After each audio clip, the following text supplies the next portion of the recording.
The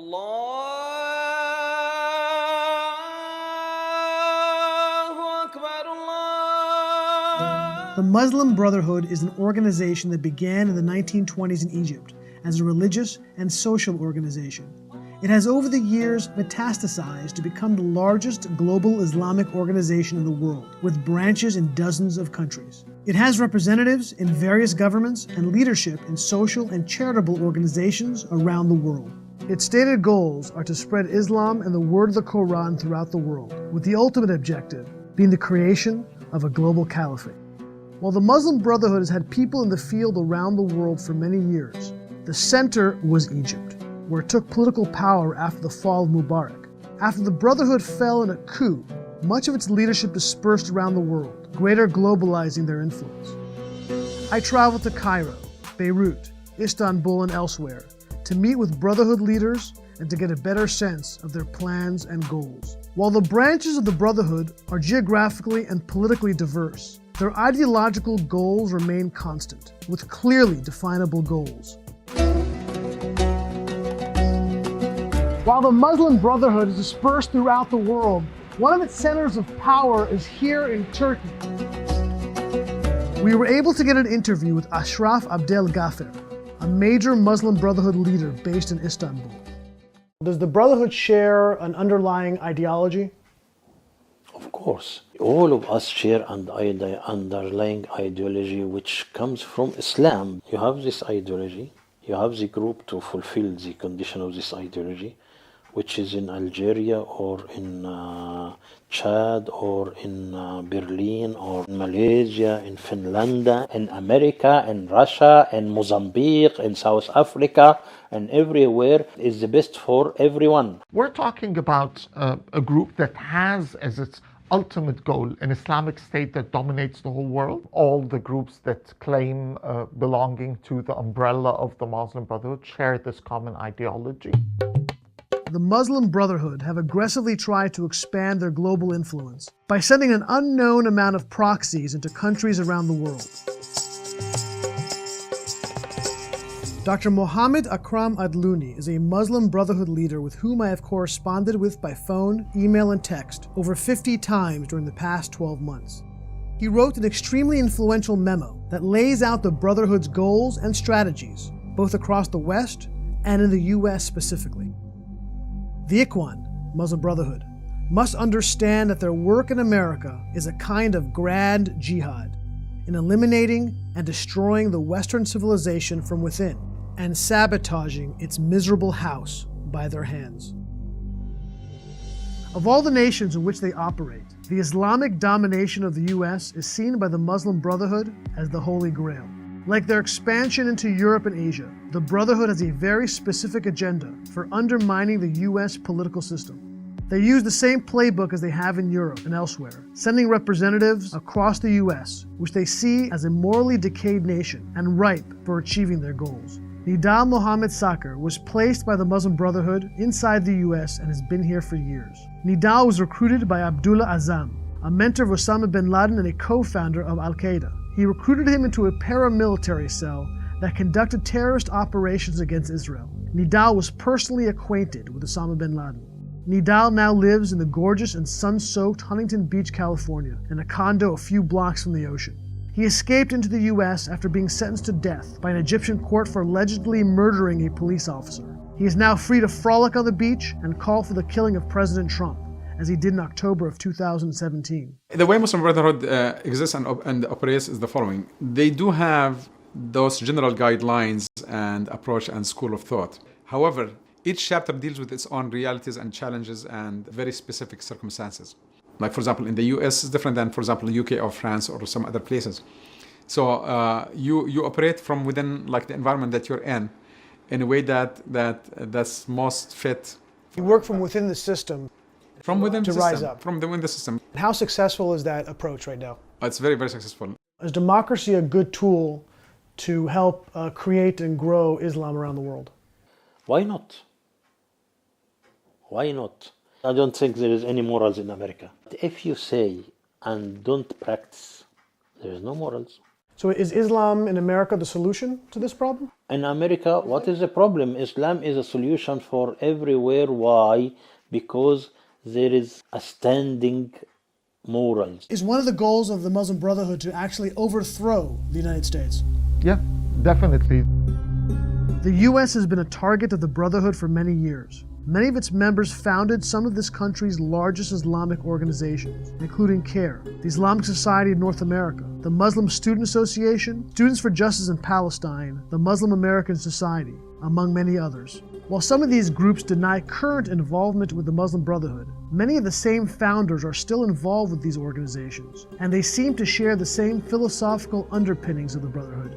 The Muslim American Society, which has 42 chapters in schools across America, recently released this incredibly disturbing video on their Facebook page from one of their schools in Philadelphia.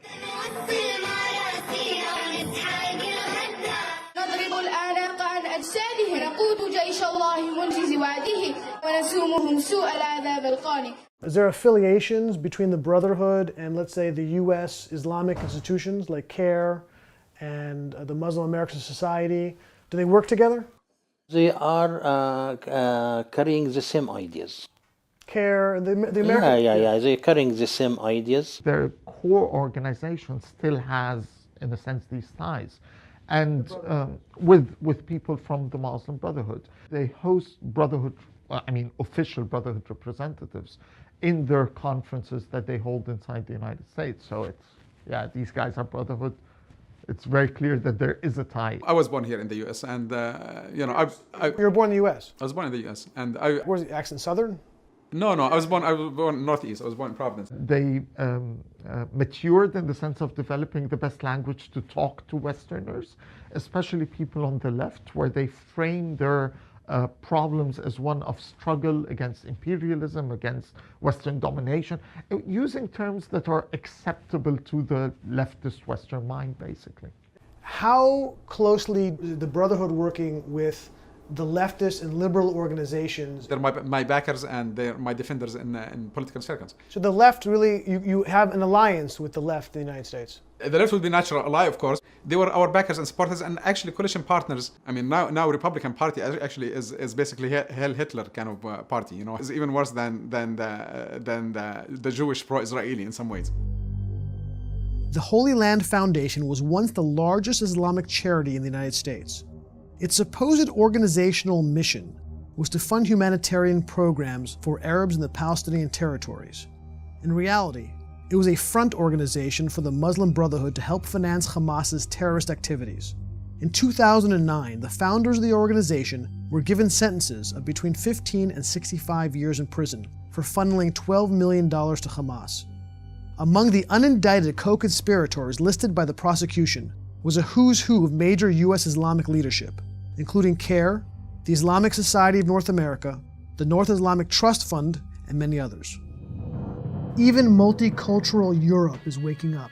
In 2015, the British government, alarmed at the radical influence of the Muslim Brotherhood, ordered a governmental review of its beliefs, goals, and activities in Great Britain. Its conclusions were alarming. The Muslim Brotherhood has been willing to use violence and terror. They defend suicide bombers and the killing of civilians. The Muslim Brotherhood in the West uses doublespeak, softer language in English, and delivering a radical and violent message in Arabic.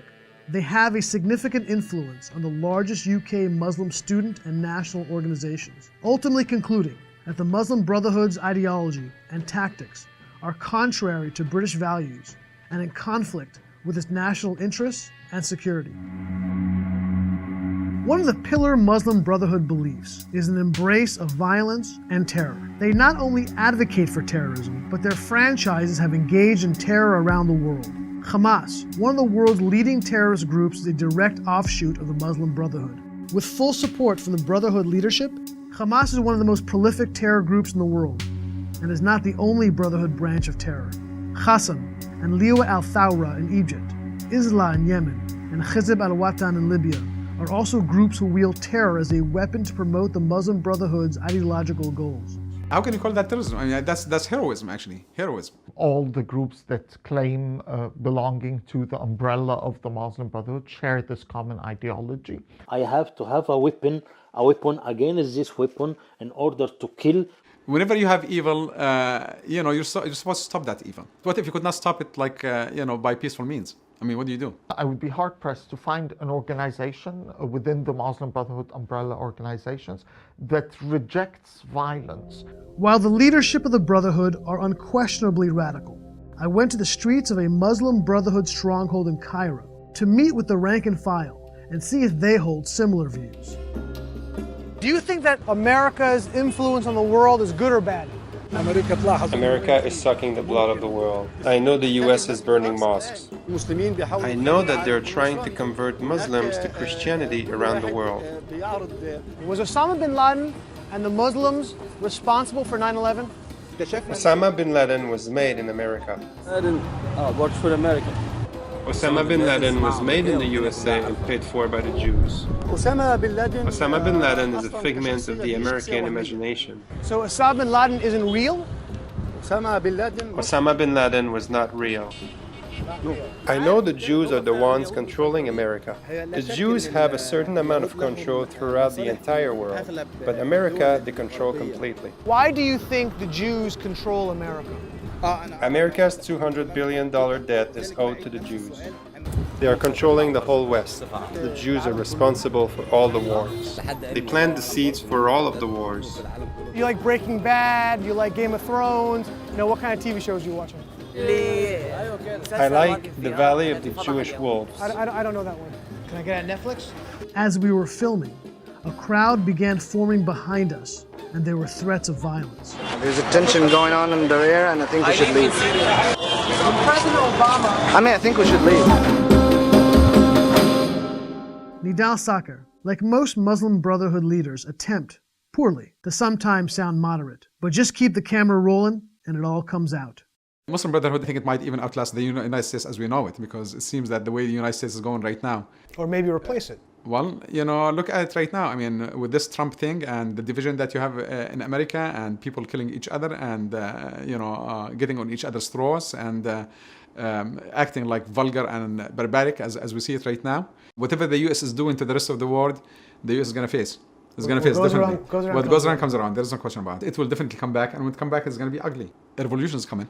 It's not going to be green. It's not going to be peaceful like Arab Spring. I guarantee you that. It's going to be bloody. Like from my perspective, because I'm a little bit more quote-unquote radical in my approach, if seeking justice, that makes you radical, or being radical is a good thing. There's a goal. It's a good thing. It's a good thing. Let your radical freak flag fly. God bless radicalism. What does his problem with America really boil down to? The American way. Some of us are completely against it, or like the opposite to it. You know what? I would believe somebody like Osama bin Laden 1,000 times over somebody like Trump or FBI or CIA. At least, live your life for a purpose. And if you die for that purpose, then you had a good, meaningful life. You have nothing to regret. One of the most successful and worrying projects initiated by the Muslim Brotherhood is their radicalization of prison inmates. Then FBI Director Robert Mueller, when speaking to a Senate committee, described the radical Islamist conversion machine operating throughout U.S. prisons. How widespread is the Muslim Brotherhood's influence in the U.S. prison system today? There's an extensive amount of influence by the Muslim Brotherhood into the prison systems within the United States. This is Patrick Dunleavy. He's the former Deputy Inspector General of the Criminal Intelligence Unit for the state of New York. He has also worked as a consultant for the FBI. The U.S. prison system is fertile ground for Islamic radicalization within it by inmates. And the Muslim Brotherhood's primary vehicle for this radicalization is their near monopoly of choosing imams in U.S. prisons. The Brotherhood-affiliated imams make up the vast majority of Islamic clergy in U.S. jails and prisons. Over 75% of the chaplains within the U.S. prison system have some sort of sympathetic following towards the Brotherhood. They're preaching a form of Islam that moderate Muslims would call radical. The Huffington Post reported an estimated 35,000 to 40,000 inmates convert to Islam in prisons each year, and that 15% of the total U.S. prison population are Muslim. The net effect of the radicalization going on in our prisons is dozens of attempted and successful terrorist attacks that were perpetrated by former inmates. The Muslim Brotherhood would have you think that they are a moderate organization looking out for the spiritual well-being of the Sunni Islamic populace. The reality is much darker. The UAE, Egypt, Saudi Arabia, and other countries who are intimately involved with the Muslim Brotherhood have already put the Muslim Brotherhood on their list of terrorist groups. While they are an extraordinarily secret society, they have a political hierarchy that has defined ideological and political goals. Like any large, complex organization, they will sometimes squabble or have differences, but their radical ideological quest of global Islamic supremacy is paramount to their ultimate philosophy, and so is their use of incitement, violence, and radical thought.